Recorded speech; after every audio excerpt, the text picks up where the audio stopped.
Hello everyone, welcome to the lecture. I hope आप सभी बहुत अच्छे होंगे और आपकी प्रिपरेशन भी बहुत अच्छे से चल रही होगी स्टूडेंट्स।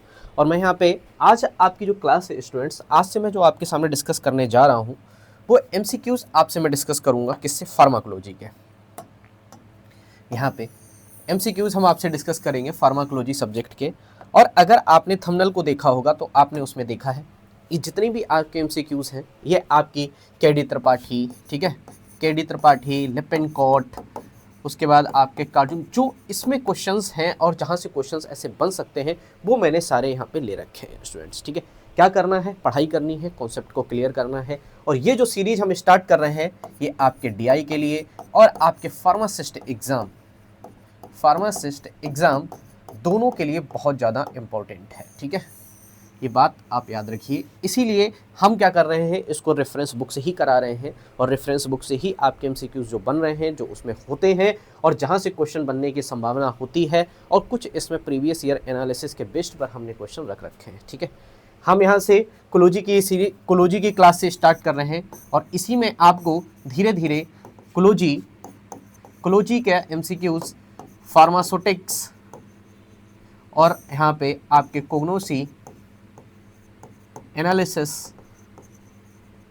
इंपॉर्टेंट सब्जेक्ट्स के आपको एमसीक्यू सब देखने को मिलेंगे। ये रहेगा हमारा फार्मा सीरीज। ठीक है, इसमें मिलेगा आपको फार्मा सीरीज और साथ साथ में हमारी नॉन फार्मा सीरीज भी रहेगी। नॉन फार्मा सीरीज में कुछ सबसे ज़्यादा फोकस हम करेंगे यहाँ पे पॉलिटी पर यहाँ पे, उसके बाद हम हिस्ट्री पर, ज्योग्राफी, जो सबसे ज़्यादा इंपॉर्टेंट और जो सबसे ज़्यादा क्वेश्चन पूछे जाने की संभावना होती है ड्रग इंस्पेक्टर के एग्जाम में, वो वहाँ पे पॉलिटी से ज़्यादा पूछे जाते हैं। ठीक है, बाकी आपकी कंबाइंड प्रिपरेशन होगी, साथ साथ में आपकी हिस्ट्री और ज्योग्राफी आपकी ये भी क्लासें चलेंगी, साथ साथ में आपकी करंट अफेयर्स की भी क्लासें चलेंगी। ठीक है, स्टूडेंट्स जुड़े रहिए और अपनी तैयारी को मजबूत करते रहिए। ठीक है, कोई भी आपको क्वेरी है, कुछ भी आपको प्रॉब्लम है, ब्रेन डेस्क EDU ऐप से जुड़िए। आप ब्रेन डेस्क EDU ऐप पर आपको कोई भी प्रॉब्लम है, आप फैकल्टी से 1-to-1 इंटरेक्शन कर सकते हैं स्टूडेंट्स। वहाँ पर आप अपनी क्वेरी रखिए कि आपको क्या प्रॉब्लम है, कौन से टॉपिक में आपको प्रॉब्लम है, आपको जिस भी सब्जेक्ट में प्रॉब्लम होगी आपको वही फैकल्टी आपको असाइन करके आपसे 1-to-1 इंटरेक्ट करेगी। हम आपको जूम मीटिंग के थ्रू, आपसे लाइव क्लास के थ्रू, किसी भी तरीके से आपको जैसे होगा आपकी प्रॉब्लम को सॉल्व किया जाएगा। ठीक है, बस आप अपनी तैयारी को बनाए रखिए और मेहनत बहुत ज़्यादा आपको करनी है, ये बात आपको पता है। सारे एग्जाम्स आपके लाइन से लगे हुए हैं। आपका यहाँ पे अगर आप बैचलर के स्टूडेंट्स हैं तो यहाँ पे आपका ड्रग इंस्पेक्टर और CSF का एग्ज़ाम लगा हुआ है जो बहुत ज़्यादा इंपॉर्टेंट है। साथ साथ में SSC का भी एग्ज़ाम कुछ दिनों में होगा, तो उसकी भी प्रिपरेशन आपको बनाए रखनी है क्योंकि उसमें नॉन फार्मा आएगा। तो नॉन फार्मा आप ऐसे करके कवर करिए, फार्मा ऐसे आपको अपने दिमाग को डबल बनाना ही पड़ेगा। ठीक है, तो इस तरीके से प्रिपरेशन करिए। किसी भी कोई प्रॉब्लम है, मैंने आपको कह दिया, ब्रेन डेस्क EDU से आप जुड़िए। प्ले स्टोर से आप डायरेक्ट इसको डाउनलोड कर सकते हैं, प्ले स्टोर से आप डाउनलोड कर सकते हैं। ओके, जिन भी स्टूडेंट्स यहाँ पे iOS को यूज़ करते हैं, ठीक है, आप अगर iOS यूज़र हैं, माई इंस्टीट्यूट को आप डाउनलोड करिए। माई इंस्टीट्यूट को आप डाउनलोड करेंगे और वहाँ पे ऑर्गेनाइजेशन कोड को यहाँ पे फिल करेंगे BYILAH, तो आपका यहाँ पे iOS में क्या हो जाएगा, आ जाएगा। ठीक है, चलिए अब यहाँ पे ज़्यादा देर टाइम को वेस्ट ना करते हुए स्टूडेंट्स क्लास की तरफ बढ़ते हैं और पहला क्वेश्चन हम आपके सामने डिस्कस करते हैं। ठीक है, चलिए पहला क्वेश्चन पढ़िए और देखिए। मेरे पढ़ने से पहले क्वेश्चन आपको पढ़ लेना चाहिए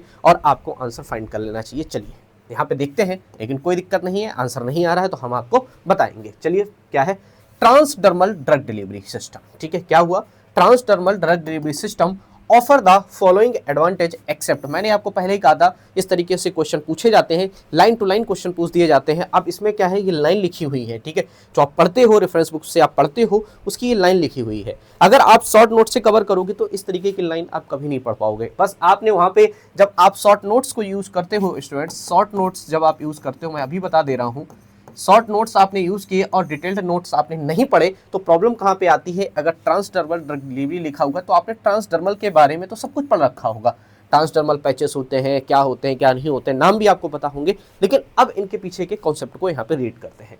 इसने ये बोला है कि फॉलोइंग एडवांटेज, ठीक है, जो आपका TDDS होता है उससे बहुत सारे एडवांटेज हैं, लेकिन इनमें ऐसा कौन सा है जो इसका एडवांटेज नहीं है। तो हम क्लियर करते हैं कौन सा, दे produce high peak plasma concentration of drug, ठीक है, ओके। एक कलर ले लेते हैं, ठीक है। क्या बोला, they produce high peak plasma concentration of drug, ठीक है, चलिए। They produce smooth and non fluctuating plasma concentration of drug, ठीक। They minimise inter individual variations in the achieved plasma drug concentration, okay. They avoid hepatic first pass metabolism, ठीक है। अब यहाँ पे जरा सोचते हैं और यहाँ पे लाइनों को क्लियर करते हैं स्टूडेंट्स। क्या लाइन को क्लियर, दे अवॉइड फर्स्ट पास मेटाबॉलिज्म, बिल्कुल सही बात है, ट्रांसडर्मल पैच ले रहे हो, फर्स्ट पास तो उसमें होगा ही नहीं, मतलब ये करेक्ट है। They minimise inter individual variation in the achieved plasma drug concentration, ये बात भी यहाँ पे क्लियर है, क्या करते हैं, मिनिमाइज करते हैं, समझ रहे हो आप, ठीक है। दे produce smooth and non fluctuating plasma concentration, ये भी बात बिल्कुल सही है, नॉन फ्लक्चुएटिंग करते हैं, कैसे करते हैं ये बात आप समझ चाहता हूं मैं आपको। और ये लिखा है दे produce high plasma concentration of drug, ये आपका ऑप्शन रॉन्ग है। क्यों रॉन्ग है, ऐसे समझिए, अगर आप TDDS का पैच यहाँ पे लगाते हैं तो आपको भी पता है कि जो ट्रांसडर्मल ड्रग डिलीवरी सिस्टम में जो ड्रग का रिलीज होती है वो बहुत ही स्लो होती है, आपके सिस्टमिक सर्कुलेशन में बहुत धीरे धीरे जाती है। तो यहाँ पे क्या लिखा हुआ है, हाई प्लाज्मा कंसंट्रेशन, एकदम से थोड़ी चली जाती है, एकदम से चलेगी तो TDDS का क्या मतलब बहुत धीरे धीरे जाती है, ब्लड में हाई प्लाज्मा कंसंट्रेशन नहीं हो रही, high peak plasma concentration drug में, उसे ड्रग जो है आपकी हाई नहीं हो पा रही सिस्टमिक सर्कुलेशन में। तो यही किसका एडवांटेज होता है, ये आपका क्या होता है, ट्रांसडर्मल डिलीवरी सिस्टम का एक एडवांटेज होता है। लेकिन अगर वो बहुत ज्यादा कैसे पहुंचेगी ही नहीं, सीधी सी बात, तो ये क्या हुआ, इसका डिसएडवांटेज हो गया। चलिए ठीक है, समझ आ गया होगा आई होप आपको। चलिए तो क्या है, दे produce high peak plasma concentration of the drug, ये ऐसा नहीं करते हैं, ठीक है, TDDS ऐसा नहीं करता है, समझ गए आप। चलिए क्या होता है, ट्रांसडर्मल जो आपका होता है, इसमें जो ड्रग होती है आपकी क्या होती है, बहुत ही स्लो रिलीज होती है, यही मैंने आपको बताया, क्या होती है, बहुत ही स्लो रिलीज होती है, बहुत ही स्लो रिलीज होती है। थ्रू किसके, स्किन के थ्रू होती है, ठीक है। गिविंग स्मूथ और non fluctuating plasma level and avoiding first pass hepatic metabolism, यही चीज मैंने आपको भी बताई कि ये क्या करता है, smooth non fluctuating plasma concentration होती है, ठीक है, फर्स्ट पास मेटाबॉलिज्म को अवॉइड करता है। लेकिन हाँ, ड्रग यहाँ पे हाई नहीं होती, हाई प्लाज्मा पीक नहीं होती, क्या होती है, स्लोली होती है, धीरे धीरे होती है। आई होप आपको ये चीज समझ आ गई होगी। चलिए नेक्स्ट क्वेश्चन को समझते हैं। इन एडिशन, बहुत अच्छी बात है, ठीक, टू स्लो इंट्रावीनस इन्फ्यूजन, ठीक है, इंट्रावीनस इन्फ्यूजन हो रहा है किसी को, ठीक है, which route of administration, okay, allows for titration of the dose of a drug with the response. अब इसने क्या पूछ दिया है, देखिए क्या हो रही है, आपकी ड्रग है इंट्रावीनसली क्या हो रही है, इन्फ्यूज हो रही है स्लो, और which route of administration allows, किसके लिए, टाइट्रेशन के लिए। टाइट्रेशन किसका, डोज का, डोज और रिस्पॉन्स, डोज और रिस्पॉन्स की बात कर रहा है, डोज और रिस्पॉन्स की यहाँ पे क्या कर रहा है, बात कर रहा है। तो कौन सा ऑप्शन यहाँ पे सही होगा, क्या होगा, सबलिंगुअल होगा, ट्रांसडर्मल होगा, इनहेलेशनल होगा, या यहाँ पे नेचुरल इंसफलेशन होगा, कौन सा होगा, डोज रिस्पॉन्स की बात कर रहे हैं तो ऑप्शन आपका यहाँ पे सही होगा, सी इनहेलेशनल जो है वो आपका क्या होगा स्टूडेंट्स, इस जगह पे करेक्ट ऑप्शन रहेगा, ठीक है। चलिए एक बार इसके एक्सप्लेनेशन को देख लेते हैं। इनहेलेशनल ड्रग, ठीक है, जिसमें से एग्जांपल दिया गया है किसका, जनरल एनेस्थेटिक्स में गैसेस का एग्जांपल दिया गया है, क्या कहा गया है, inter and leave the blood very rapidly, क्या करती हैं, आपके ब्लड में इंटर करी और क्या कर रही है, leave the blood very rapidly through the large alveolar surface, ठीक है, समझ गए आप, ठीक है। So the depth of effect can be adjusted breath by breath, breath by breath से क्या होता है, डोज एडजस्टमेंट होता है। तो इसीलिए क्या होता है, जब एडजस्टमेंट होता है तो जैसा एडजस्ट हो रहा है वैसा डोज जा रहा है और वैसा ही रिस्पॉन्स आप पा रहे हो। तो यही चीज यहाँ पे कही गई थी, इसलिए क्या है आपका सी ऑप्शन सही था, कौन सा, इनहेलेशनल, ठीक है। चलिए आगे बढ़ते हैं। Which of the following drug, okay, is administered by, कहां से, intranasal spray application for systemic action, क्या पूछा गया है, which of the following drug is administered in intranasal, ठीक है, कौन सी इंट्रानेजल के थ्रू ले रहे हो आप, देखिए कौन सा ऑप्शन, फिनाइलेफ्रिन होती है, या आपकी डेस्मोप्रेशन होती है, या आपका एजिलास्टिन होती है, या यहाँ पे बैक्लोमेथासोन डाइप्रोपियोनेट होती है। स्टूडेंट्स मेरे बताने से पहले आपको पता हो जाना चाहिए इसका आंसर क्या है। मैं आंसर यहाँ पे आपको क्लियर कर रहा हूँ कि बी ऑप्शन आपका सही है, डेस्मोप्रेसिन। अब मुझे तुरंत आप बताइए आगे बढ़ने से पहले कि डेस्मोप्रेसिन किस क्लास की ड्रग है, आप कमेंट बॉक्स में मुझे बताइए, ठीक है। अब ऐसा नहीं कि जब आप वीडियो देख रहे हो स्किप करके आप आगे देख लो, नहीं, तुरंत आप पहले आंसर को लिखिए डेस्मोप्रेसिन किस क्लास की ड्रग है, ठीक है। तो चलिए, आई होप आपने लिख दिया होगा। तो डेस्मोप्रेसिन किस क्लास की आपकी ड्रग है स्टूडेंट्स? देखिए डेस्मोप्रेसिन क्या है, आपकी नेजल स्प्रे है, is absorbed across the nasal mucosa, ठीक है, कहाँ पे, into in the blood stream and used for its the systemic anti diuretic effect. समझ गए आप, किस कौन सी, anti diuretic effect in diabetes insipidus. अगर नहीं पता है आपको तो इसको मार्क कर लीजिए, क्या है, इंपॉर्टेंट है स्टूडेंट्स, इसको मार्क कर लीजिए, ठीक है, इंपॉर्टेंट चीज़ है ये, और इंपॉर्टेंट चीज़ पर हमेशा फोकस करना चाहिए। क्या है, anti diuretic effect in diabetes insipidus, ठीक है, मार्क कर लीजिए अपने नोट्स पर, क्या करके, नोट लिख के इसको आप मार्क कर लीजिए अपने नोट्स में, ठीक है।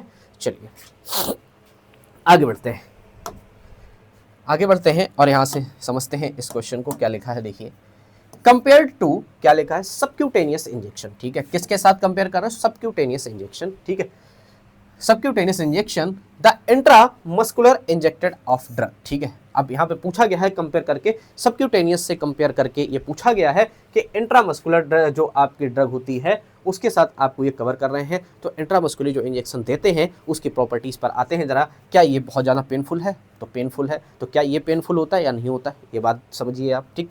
फिर क्या लिखा है, प्रोड्यूसेस फास्टर रिस्पॉन्स, ओके, ठीक है। क्या लिखा है, is unsuitable for depot preparation, okay, ठीक है। ये क्या लिखा है, carries greater risk of anaphylactic reaction. कौन सा आंसर यहाँ पे सही है, यहाँ पे आंसर जो सही है, जो आपका इंट्रामस्कुलर होता है वो क्या करता है स्टूडेंट्स, फास्टर रिस्पॉन्स को शो करता है, क्या करता है, फास्टर रिस्पॉन्स शो करता है। इसलिए क्या है आपका बी ऑप्शन इस जगह पे सही है। क्या पढ़ोगे, मसल टिश्यू इज मोर, ठीक है, richly vascularised than the subcutaneous fat. यही बात यहाँ पे थी कि सबक्यूटेनियस के साथ आप कंपेयर कर रहे हो, तो सबक्यूटेनियस और इंट्रामस्कुलर में क्या अंतर है। जो इंट्रामस्कुलर होते हैं ये क्या होते हैं, रिची वेस्कुलराइज्ड होते हैं। ये बात याद रखोगे, कहीं पर भी पूछ दिया जाए, हो सकता है आपको ये लाइन भी कभी देखने को मिल जाए, रिचली वेस्कुलराइज्ड की लाइन आपको देखने को मिल जाए आपके कंपेयर में सबक्यूटेनियस और इंट्रामस्कुलर में, तो आप इस जगह पे इस लाइन को भी याद रखेंगे, ठीक है।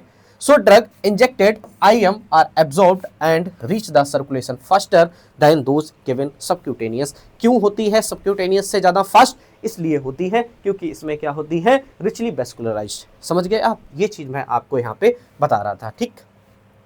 चलिए आगे बढ़ते हैं।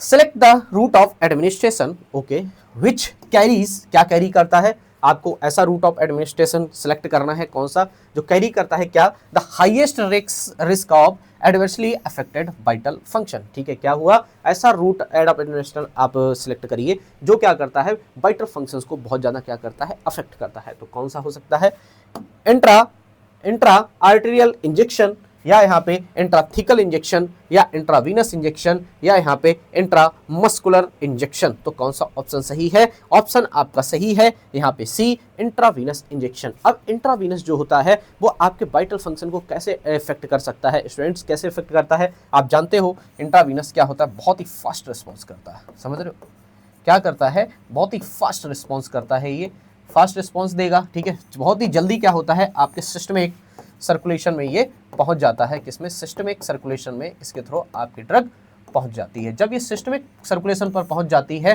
तो कहीं ना कहीं ये आपके हार्ट भी आपका वाइटल्स में आ गया, हार्ट में, ठीक है, आपका ब्लड प्रेशर कहीं ना कहीं ये क्या करती है, फ्लक्चुएट कर देती है। तो इसी को हम कहते हैं कि ये क्या करती है, वाइटल फंक्शन पर अफेक्ट डालती है, कौन सी, आपकी इंट्रा जो वीनस इंजेक्शन होते हैं ये, ठीक है।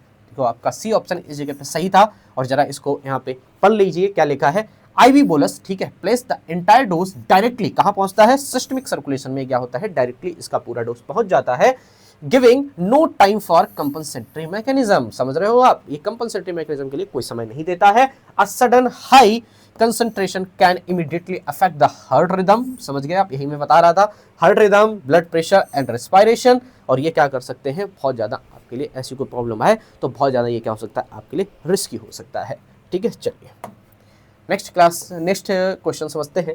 Alkalisation of urine hastens the excretion of, ठीक है, एल्कलाइजेशन ऑफ यूरिन करोगे तो किसको आप बाहर कर सकते हो, किसको बाहर कर सकते हो, बेसिक ड्रग को बाहर कर सकते हो, बेसिक ड्रग को बाहर कर सकते हो, या यहाँ पे आप वीकली एसिडिक ड्रग को बाहर कर सकते हो, या स्ट्रॉन्ग इलेक्ट्रोलाइट को बाहर कर सकते हो, या नॉन पोलर ड्रग्स को। तो कौन सा ऑप्शन सही है, ए ऑप्शन सही है, वीकली बेसिक ड्रग। समझ गए क्या, oh sorry sorry sorry sorry sorry sorry sorry sorry sorry sorry sorry, यहाँ पे एल्कलाइजेशन ऑफ यूरिन कर रहे हो तो एसिडिक ड्रग की बात होती है, सॉरी सॉरी, ठीक है।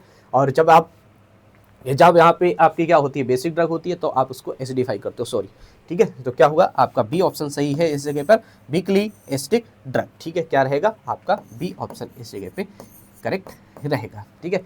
चलिए बी ऑप्शन क्या है आपका करेक्ट, क्या लिखा है, इन एल्कलाइजेशन यूरिन जो आपकी बेक एसिड ड्रग होती है वो क्या होती है, आयनाइज मोर। और आपको पता है, देखिए आयनाइज हो रही है, ठीक है, आयनाइज का मतलब आप समझ रहे हो, आयनाइज हो रही मतलब वाटर के साथ इंटरेक्ट होकर बाहर निकलने की कोशिश करेगी।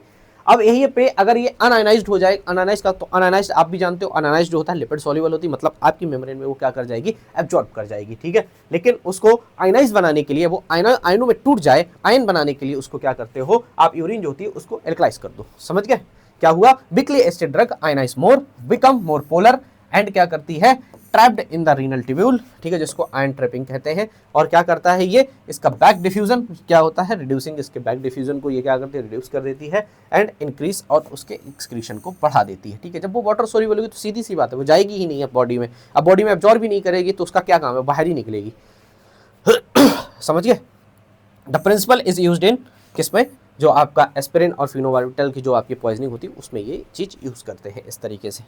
चलिए, majority of drug cross biological membrane primarily bye, ठीक है, क्या लिखा है, majority of drug cross biological membrane किसके द्वारा, पैसिव डिफ्यूजन के, या पैसिलिटेड डिफ्यूजन, या एक्टिव ट्रांसपोर्ट, या पिनोसाइटोसिस। कौन सा ऑप्शन सही है, ऑप्शन इस जगह पे आपका जो सही है वो ए ऑप्शन सही है, कौन सा, पैसिव डिफ्यूजन, ठीक है, पैसिव डिफ्यूजन सही है। क्या है, मोस्ट ऑफ द ड्रग, ठीक है, स्मॉल लिपिड सॉल्युबल जो मॉलिक्यूल होते हैं, simply by dissolve and diffuse across the lipid bilayer along their किसके साथ, कंसंट्रेशन ग्रेडियंट। क्या होता है आपका passive diffusion, without needing a carrier of energy, ठीक है। और आपको पता है पैसिव डिफ्यूजन में एनर्जी की रिक्वायरमेंट नहीं होती, और एक्टिव डिफ्यूजन में क्या होती है, आपके एनर्जी की रिक्वायरमेंट होती है। क्या होती है, एनर्जी की रिक्वायरमेंट होती है, ध्यान रखिएगा, ठीक है। आगे बढ़ते हैं, diffusion of drug across cell membrane, पढ़िए क्या लिखा हुआ है, क्या है, number 1 is dependent upon metabolic activity of the cell, okay. अगला क्या है, is competitively inhibited by chemically related drug, ठीक है। या क्या है, is affected by extent of ionization of drug molecule, ठीक है, क्या लिखा है, is affected by extent of ionization of drug molecule, या क्या लिखा है, एक्सहिबिटेड सैचुरेशन काइनेटिक्स। कौन सा ऑप्शन सही है इस जगह पर, आपका सी ऑप्शन सही है, is affected by extent of ionization of drug molecule, ठीक है। कौन सा ऑप्शन सही है, आपका सी ऑप्शन इस जगह पर सही है। चलिए, क्या है, is affected by extent ionisation of drug molecule, क्या लिखा है, ओनली द अनआयनाइज्ड, ठीक है, non polar friction of a weak acid और base can cross the lipid membrane. ये बात आप समझ गए होंगे। अगर वो जब तक देखिए अनआयनाइज रहेगी, अनआयनाइज का मतलब होता है आयनों में ना टूटना, ठीक है, आयनाइज का मतलब वो आयंस में नहीं टूटी। अब आयंस में नहीं टूटी है तो क्या हो गया, जो एक तरफ ऐसे समझ लो, ऐसे रखी हुई है बिना आयंस में टूटी हुई, और आयनाइज का मतलब क्या होता है, आयंस में ब्रेक हो जाना। जब आयंस में ब्रेक हो रही है तो जब आयंस में आ गई है तो आप भी जानते हो वाटर में भी आयंस होते हैं, कौन सा, H+OH-, तो क्या करता है, वाटर के साथ इंटरेक्ट कर लेता है आपका ionize portion. Ionize portion water के साथ इंटरेक्ट करेगा, वाटर के साथ क्या हो जाएगा, आपका बाहर निकल जाएगा। अनआयनाइज किसी के साथ इंटरेक्ट करने की स्थिति में नहीं होता है, तो वो क्या करता है, आपकी सेल मेम्ब्रेन में क्या होता है, एब्जॉर्ब होता है। यही चीज यहाँ पे कॉन्सेप्ट होता है, the ionised friction count. Ionised friction कैसे करेगा, करेगा ही नहीं, क्योंकि वाटर के साथ इंटरेक्ट होकर क्या निकलने की कोशिश करता है, बाहर निकलने की कोशिश करता है। और so the pK of the drug and pH of the medium which determine the degree of ionization. ये बहुत ज्यादा इंपॉर्टेंट होता है, pH और pK ही मीडियम ही डिसाइड करता है कि ड्रग क्या होगी, कितना पार्ट उसका आयनाइज होगा, कितना पार्ट उसका अनआयनाइज्ड होगा, कौन सा पार्ट अनआयनाइज्ड, कितना पार्ट, ये सारी चीजें आपकी pH और pK से ही क्या होती हैं स्टूडेंट्स, डिसाइड होती हैं, ठीक है। चलिए, Which of the following drug is most likely to be absorbed from the stomach? क्या लिखा है, Which of the following drug is most likely to be absorbed from the stomach? कौन सी, मॉर्फिन सल्फेट, डाइक्लोफेनेक, या hyoscine, या यहाँ पे quinine dihydrochloride. अब पूछा गया है आपके एब्जॉर्ब फ्रॉम द स्टमक। अब आपको पता होना चाहिए स्टमक में कौन सा होता है, एसिडिक मीडियम होता है। तो अब आपको सिलेक्ट करनी है भैया यहाँ पे कौन सी ड्रग ऐसी है जो एसिडिक है, तो एसिडिक ड्रग आपकी कौन सी है यहाँ पे, डाइक्लोफेनेक सोडियम। आपका बी ऑप्शन क्या है इस जगह पर सही है। लाइक डिजॉल्व लाइक वाली कहानी आपने सुनी होगी, तो यहाँ पे क्या है आपका बी ऑप्शन सही है, क्योंकि डाइक्लोफेनेक क्या है आपका वीक एसिड है। So in the highly acidic gastric environment में ये क्या होता है, अनआयनाइज रहता है। अनआयनाइज रहेगा एसिडिक मीडियम में, एसिडिक मीडियम में ऐसे ही पड़ा रहेगा, कुछ होना ही नहीं है उसमें। जब उसमें कुछ होगा नहीं, जब वो आयनाइज होगी ही नहीं, तो अनआयनाइज में जब फॉर्म में पड़ी तो अनआयनाइज आपको पता है अनआयनाइज का अगर पोर्शन होगा तो हमारी बॉडी में क्या कर जाएगा, एब्जॉर्ब कर जाएगा। और आयनाइज पोर्शन है, आयनाइज क्या होगा आपका वाटर के साथ जाएगा, ठीक है। तो क्या लिखा है एंड लिपिड सॉल्युबल, सीधी सी बात है अनआयनाइज्ड है तो लिपिड सॉल्युबल ही होगी, ठीक है। Allowing to be absorb directly from the stomach, तो क्या करती है ये उसको क्या करती है, प्रमोट करती है कि जाइए और स्टमक में एब्जॉर्ब हो जाइए, क्योंकि लाइक डिजॉल्व लाइक वाला सिस्टम है, एसिडिक मीडियम है, एसिडिक में होना नहीं है आयनाइज, उसको अनआयनाइज्ड फॉर्म में पड़ी रहेगी, अनआयनाइज्ड फॉर्म में रहेगी आपकी क्या होगी, स्टमक में एब्जॉर्ब हो जाएगी।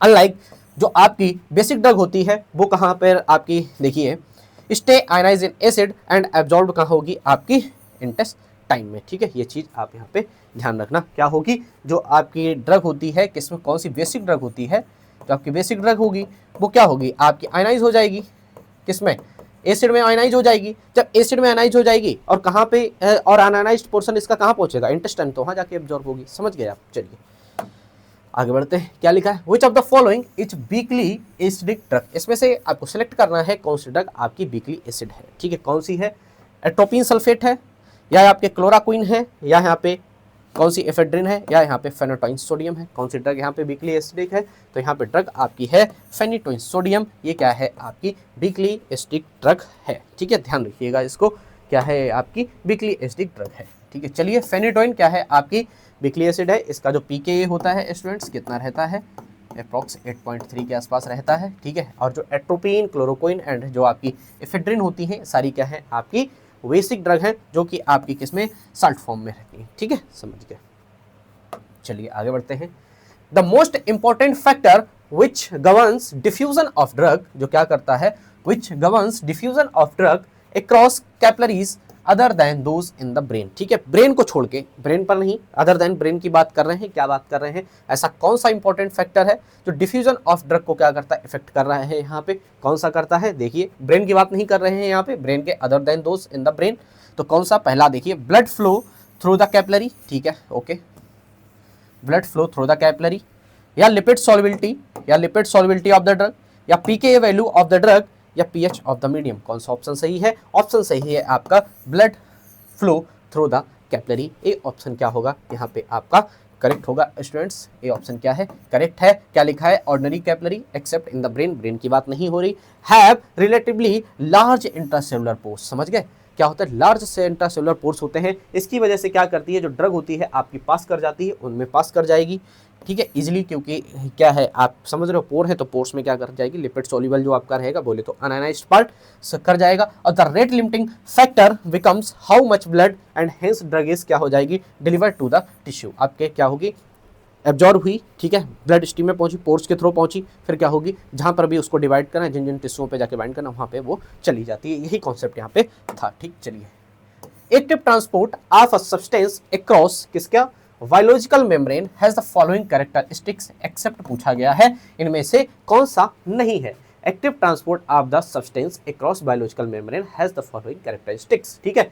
अगर यहाँ पे मैं एक्सेप्ट हटा दूं, पूछा जा रहा है इनमें से कौन कौन सी कैरेक्टरिस्टिक्स है किसके, एक्टिव ट्रांसपोर्ट के, लेकिन आपको सिलेक्ट करना है कि इसमें से इसका कैरेक्टरिस्टिक्स कौन सा नहीं है, तो कौन सा नहीं है, इट इज स्पेसिफिक, ये है, या यहाँ पे इट इज पीएच डिपेंडेंट, या इट इज सैचुरेबल, या इट रिक्वायर्स मेटाबॉलिक एनर्जी, तो क्या होता है, ये भी सही है भाई, इट इज स्पेसिफिक। आपका एक्टिव ट्रांसपोर्ट क्या होता है, स्पेसिफिक होता है, ये यहाँ पे आपको इसको एनर्जी की रिक्वायरमेंट होती है, पैसिव डिफ्यूजन को नहीं होती है, ये आपका सैचुरेबल होता है, लेकिन ये पीएच डिपेंडेंट नहीं होता है, तो यहाँ पे जो आपका एक्सेप्ट वाला ऑप्शन है वो कौन सा रहेगा, वो आपका रहेगा स्टूडेंट्स यहाँ पे बी ऑप्शन रहेगा, बाकी सब क्या है करेक्ट है, समझ गए, बाकी सब कैरेक्टरिस्टिक्स है किसके, एक्टिव ट्रांसपोर्ट के, ठीक है। क्या हुआ, ये पीएच डिपेंडेंट नहीं होता है, तो पढ़िए active transport uses specific carrier protein, ठीक है, दैट आर सैचुरेबल, ये भी है, और ये सीधी लाइन लिखी होती है, ठीक है, ये जब आप पढ़ोगे एक्टिव ट्रांसपोर्ट को तो आपको बुक में ये सीधी लाइन लिखी मिलेगी ऐसी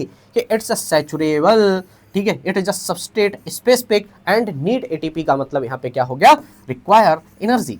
क्या हो गया, रिक्वायर एनर्जी। यही तो मैं आपसे कह रहा हूँ।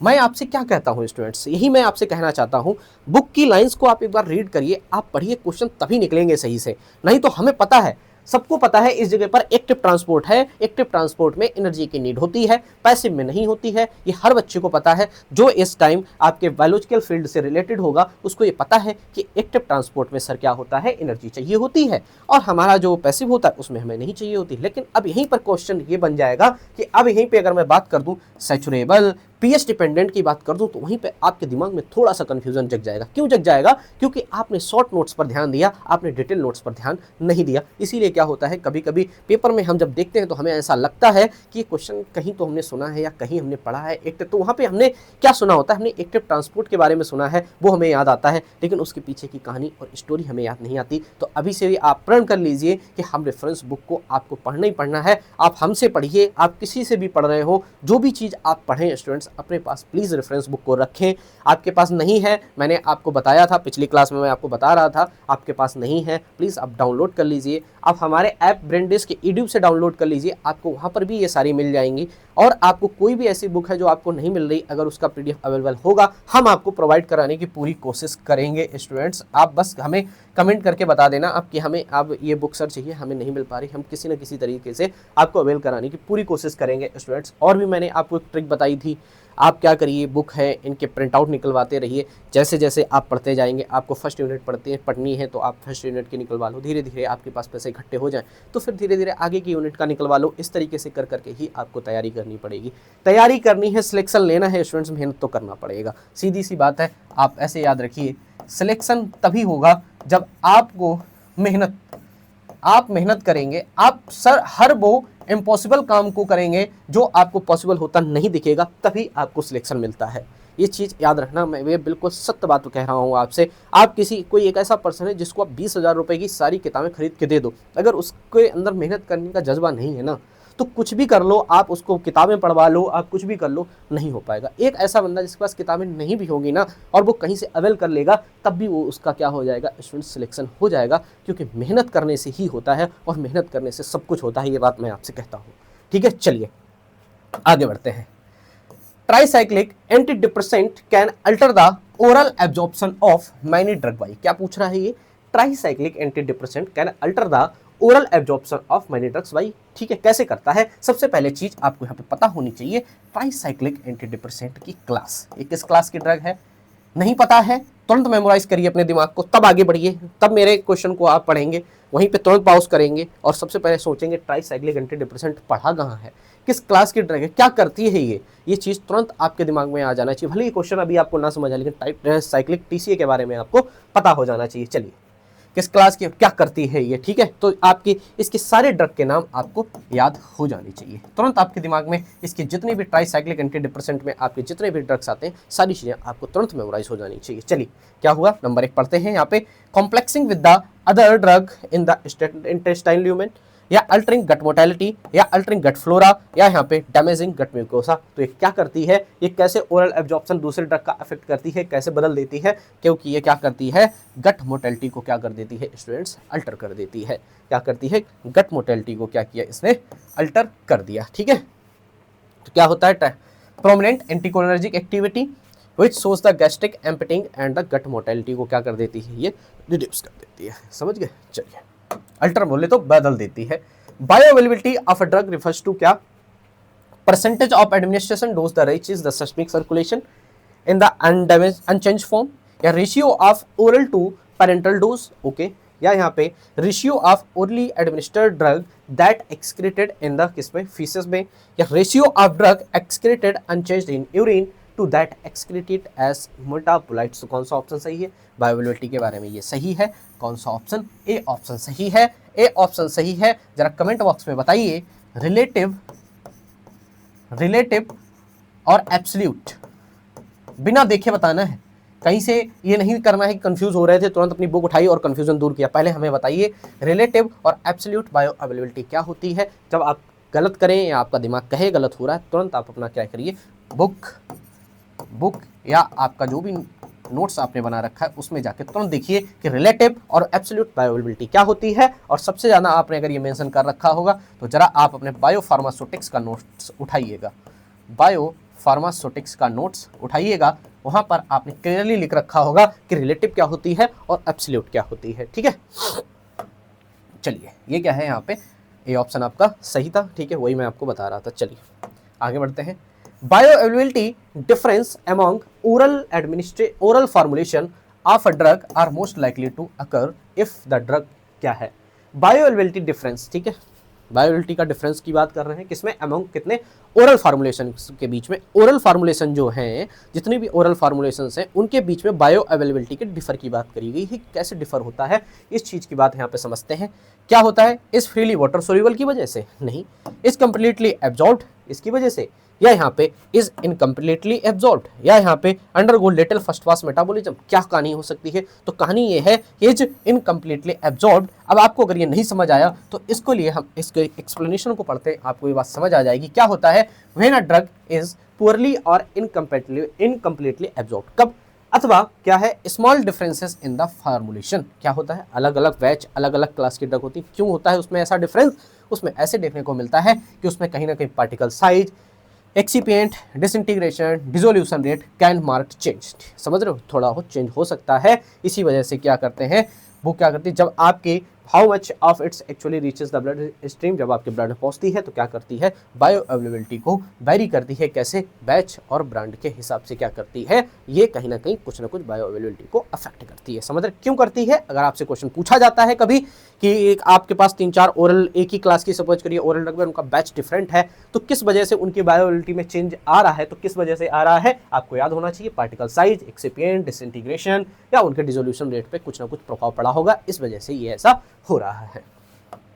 Next question, the most important factor governing absorption of a drug from intact skin is, क्या है, the most important factor governing absorption of a drug from intact skin से बात कर रहे हैं, स्किन की बात की है। क्या है, molecular weight of the drug, ठीक है, साइट ऑफ एप्लीकेशन, या लिपिड सॉल्युबिलिटी ऑफ ड्रग, या यहाँ पे नेचर ऑफ द वेस यूज्ड इन द फॉर्मुलेशन। तो कौन सा ऑप्शन सही है, आपका ऑप्शन सही है C, lipid solubility of the drug. ठीक है, ध्यान रखिएगा सी ऑप्शन क्या है आपका करेक्ट है, लिपिड सॉल्युबिलिटी ऑफ ड्रग। ऐसे पढ़िए, स्टर्नम कॉर्नियम जो आपकी एससी, ये आपका is a lipid rich barrier. ठीक है, सो अ ड्रग क्या करती है, must be sufficiently lipid soluble to penetrate it. क्या करती है, आपकी अगर कोई ड्रग है लिपिड सॉल्युबल या अनआयनाइज्ड फॉर्म में है तो क्या करती है, पेनिट्रेट करती है, penetrate before reaching the dermal capillaries. समझ गए, लिपिड सॉल्युबिलिटी क्या होती है, is there for the key determination of the transdermal. तो सीधी सी बात है, सारी चीजें आपकी लिपिड सॉल्युबिलिटी पर ही डिपेंड करती हैं, अनआयनाइज्ड पोर्शन पर ही डिपेंड करती है। चलिए आगे बढ़ते हैं, नेक्स्ट क्वेश्चन समझ लेते हैं। The factor, the total amount of a drug present in the body at a given moment is कितनी है यहाँ पे, ओके, द टोटल अमाउंट पूछा गया कितना है, यहाँ पे 2 ग्राम है। ठीक है, एंड इट्स प्लाज्मा कंसंट्रेशन कितनी है, 25, यहाँ पे कितनी है, ये 25 माइक्रोग्राम पर एमएल। ठीक है, तो इट्स अ वॉल्यूम पूछा गया है, वीडी पूछा गया है, वॉल्यूम ऑफ डिस्ट्रीब्यूशन पूछा गया है। अब बताइए जरा, वॉल्यूम ऑफ डिस्ट्रीब्यूशन मैं आपको पढ़ा रहा था, वहाँ पे फार्मूला क्या है, तो फार्मूला होता है VD equal to X upon C. X क्या होता है आपका, डोज पूछा जाता है, total amount of the drug. तो एक्स यहाँ पे कितना है स्टूडेंट्स, 2 ग्राम है, 2 है, और ये कितना है 25 है।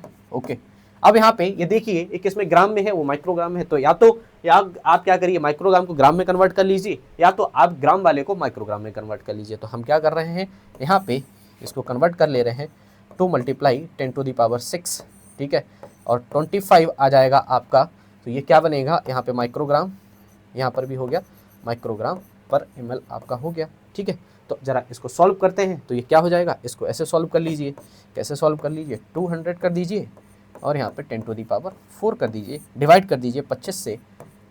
ठीक है, तो यहाँ पे क्या हो जाएगा, 8 हो जाएगा। ठीक है, तो आंसर में क्या आ जाएगा, यहाँ पे आपका आंसर क्या मिलेगा आपको, 80। ठीक है, और 3 0 और बना दीजिए। ठीक है, क्या हो गया, 80,000 ml हो गया, और इसको अगर आप लीटर में कन्वर्ट करेंगे तो क्या हो जाएगा, 80 में मल्टीप्लाई ऐसे करके अगर आप लिखोगे ml में होता है, और क्या होता है, तो जो आपका 1000 रहेगा ये किस में कन्वर्ट करोगे तो कितना बन जाएगा आपका, 80 लीटर बन जाएगा। ऑप्शन क्या रहेगा आपका इस जगह पे, बी ऑप्शन रहेगा, 80 लीटर क्या है आपका करेक्ट ऑप्शन है इस जगह पे। ठीक है, चलिए क्या है आपका 80 ऑप्शन जो था वो आपका करेक्ट ऑप्शन है। ठीक है, चलिए नेक्स्ट क्वेश्चन बढ़ते हैं आगे। The following attributes of a drug tends to reduce its volume of distribution. क्या पूछा गया? द फॉलोइंग एट्रीब्यूट्स जो है of a drug tends to क्या? Reduce its volume of distribution. कैसे? High lipid solubility. High lipid solubility क्या करती है? रिड्यूस कर देती है वॉल्यूम ऑफ डिस्ट्रीब्यूशन को। आपकी लो आयनाइजेशन ऑफ फिजियोलॉजिकल जो पीएच वैल्यू होती है वो क्या कर देती है? क्या वॉल्यूम ऑफ डिस्ट्रीब्यूशन को वो इफेक्ट कर रही है?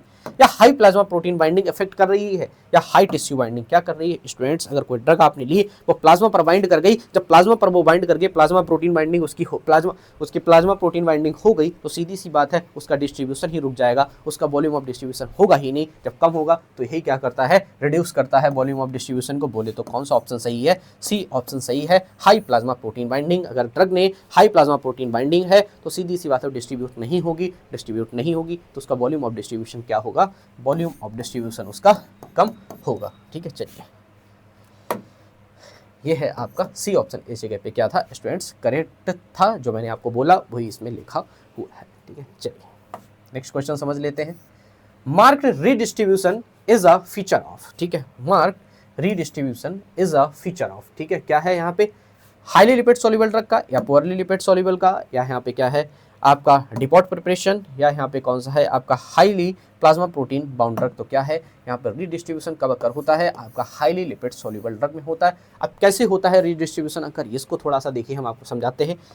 ऐसे होता है, आपकी हाईली लिपिड सॉल्युबल ड्रग है, एग्जाम्पल में थायोपेंटल लिखा है, कोई दिक्कत नहीं है। फर्स्ट क्या होती है, जब कोई आपकी हाईली होती है तो वो क्या करेगा? हाईली लिपिड सॉल्युबल है तो फर्स्ट क्या होगी? परफ्यूज होगी किसमें? आपकी ब्रेन में चलेगी। ठीक है, जब ब्रेन में चलेगी तब ये क्या करेगी? ब्रेन में जाने के बाद उसके बाद ये क्या करेगी? धीरे धीरे क्या करेगी? अदर टिश्यूज़ में जाएगी। अदर टिश्यूज़ में, टिश्यू में जाएगी, मसल्स में जाएगी, आपके फैट में जाएगी। तो इसी का क्या कहते हैं? एकदम से ब्रेन में पहुंचेंगे, फिर धीरे धीरे उसका डिस्ट्रीब्यूट होना ही क्या कहलाता है स्टूडेंट्स? रीडिस्ट्रीब्यूशन। क्या कहलाता है? रीडिस्ट्रीब्यूशन। यही चीज़ मैं आपको समझा रहा था।